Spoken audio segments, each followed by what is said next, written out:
সর্বাঙ্গে ব্যথা ঔষধ দিব কোথায়?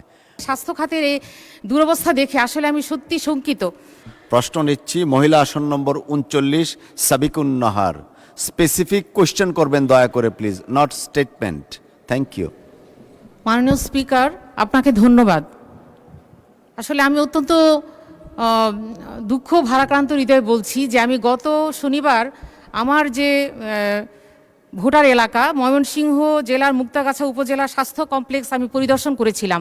সেটা এমন অবস্থায় দেখেছি, কারণ আমরা জানি যে আমাদের এই অর্থ বছরে বিশেষ করে 26-27 অর্থ বছরে যে শিক্ষা এবং স্বাস্থ্যকে সর্বোচ্চ প্রায়োরিটি দেওয়া হয়েছে, সেখানে স্বাস্থ্য খাতের এই দুরবস্থা দেখে আসলে আমি সত্যি শঙ্কিত।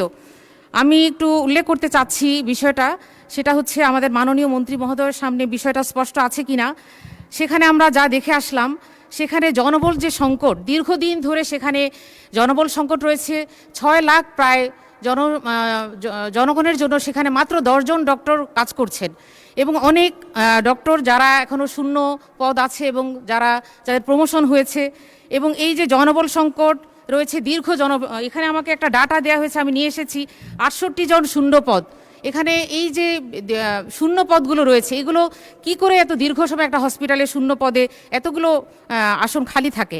এরপরে যেটা দেখে এসেছি যে চিকিৎসা স্বল্পতা আছে এবং স্পেশালিস্ট নেই সেখানে মহিলা ডাক্তারদের জন্য কোনো আলট্রাসোনোগ্রাম প্লাস আপনার এনজিওগ্রাম করা বা অন্যান্য যে বিষয়গুলো আছে এগুলোর জন্য কোনো মহিলা ডক্টর নেই।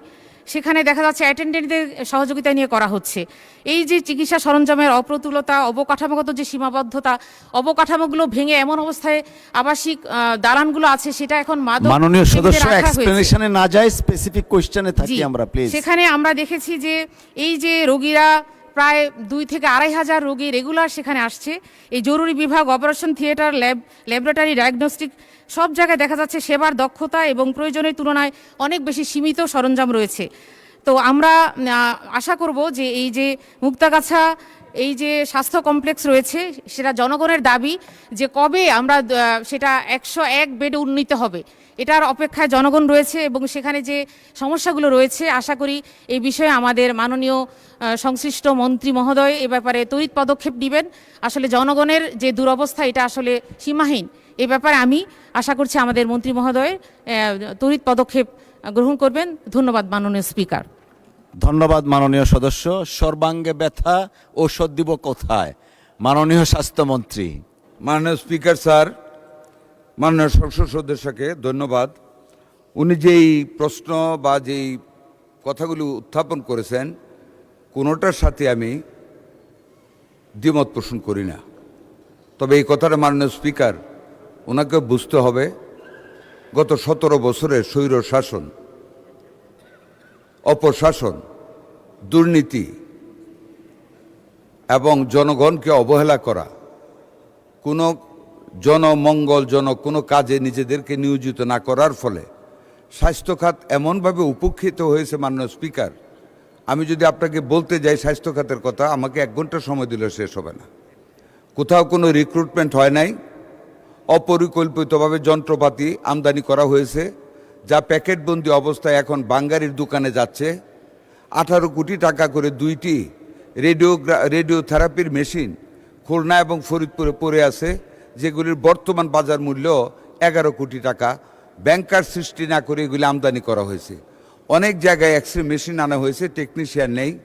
ল্যাবরেটরি মেশিন আনা হয়েছে, ল্যাবরেটরি টেকনিশিয়ান নেই।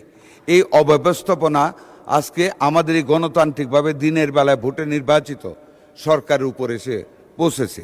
কাজে ওনাদের কথাগুলি আমাদের শুনতে হচ্ছে। তবে এটুকু আশ্বস্ত করতে পারি, উনি যেটা 68টি শূন্য পদের কথা বলেছেন, দ্যাটস 100% ট্রু। মাননীয় স্পিকার, কোনো রিক্রুটমেন্ট হয় নাই, গত 17টা বছর রিক্রুটমেন্ট করে নাই। যেখানে যেখানে কিছু অ্যাডভার্টাইজমেন্ট করেছে, এমন সব ক্লজ দিয়েছে নিজেদের লুক নেওয়ার জন্য, প্রত্যেকটার বিপরীতে রিট মামলা হয়েছে। এগুলি এখন আমরা আস্তে আস্তে, যেমন 4100 নার্সের একটা রিট মামলা করে আমরা নার্স নিতে পারি নাই। মাত্র 7 দিন আগে আমরা অ্যাটর্নি জেনারেলের সহযোগিতায় সেই রিট মামলাটা খারিজ করাতে পেরেছি। আমাদের এই 4100 নার্স এখন আমাদের কাজ করতে পারতেছে। এটা না নিতে পারলে আরও 3700 নার্স আমাদের চাকরিচ্যুত হয়ে যেত। আমরা 5000 ডাক্তার আমরা স্পেশাল বিসিএসের মাধ্যমে অনতি বিলম্বে নিয়োগ করতে যাচ্ছি। বিগত গভর্নমেন্ট অনেক লোককে মাননীয় স্পিকার ডেপুটেশনে দিয়ে বিভিন্ন জায়গায় পাঠিয়ে দিয়েছে, অনেকে বিদেশ চলে গিয়েছে।